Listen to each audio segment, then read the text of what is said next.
Hungarian politics are unacceptable to Brussels. Hungarian Prime Minister Viktor Orbán accused the European Union of plotting to overthrow his government and install a puppet regime, escalating his contentious relationship with Brussels.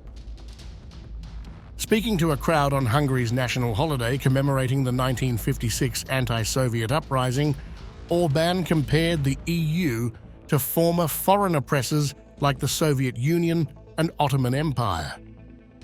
That is why they announced in Brussels that they will get rid of Hungary's national government. They also announced that they wanted to hang a Brussels puppet government around the country's neck. Again, here's the old question. Do we bow to the foreign will, this time to the will of Brussels, or do we resist it? This is a serious decision that awaits Hungary. I propose that our answer be as unambiguous as it was in 1956. Orbán offered no evidence for his claims, and there was no immediate response from EU officials. His remarks came amid EU concerns over Hungary's alleged democratic backsliding. The EU has frozen billions in funding to Hungary over rule of law violations, and some lawmakers have called for suspending Hungary's voting rights within the bloc. In 2022, the European Parliament declared that Hungary could no longer be considered a democracy. Orbán continues to frame his government as a defender of Hungarian sovereignty against foreign interference. Hungary's opposition to EU measures on the war in Ukraine has deepened the rift. Orbán's government has frequently blocked or watered down sanctions against Russia, aligning itself more closely with Moscow.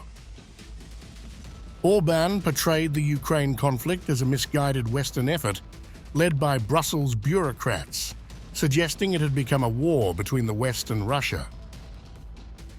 Leaders of Europe, the bureaucrats of Brussels, have led the West into a hopeless war.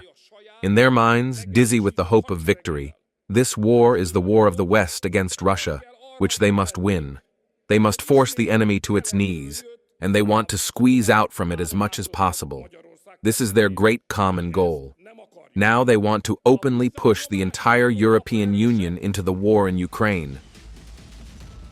He also claimed that the EU planned to station Ukrainian soldiers in Hungary after a future victory, portraying it as a move to protect Europe's security.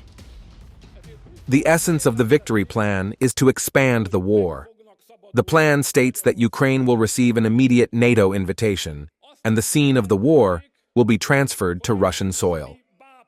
Another part of the plan is that after victory on the Eastern Front, Ukraine agrees to replace the Americans with its own reinforced army to guarantee the security of the whole of Europe. We Hungarians would wake up one morning to the fact that Slavic soldiers from the East were again stationed on the territory of Hungary.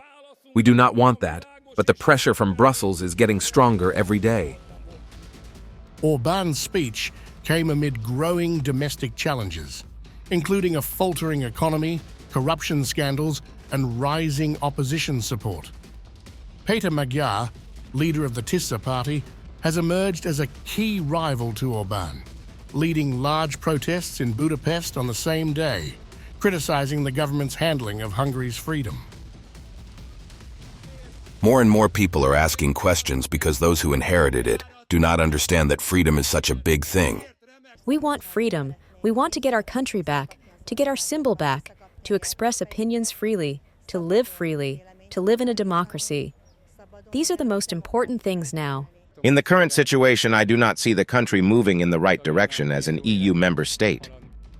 Orbán's nationalist rhetoric underscores his growing isolation within the EU, where many view him as a divisive figure, unwilling to align with the bloc's democratic standards while maintaining close ties with Russia.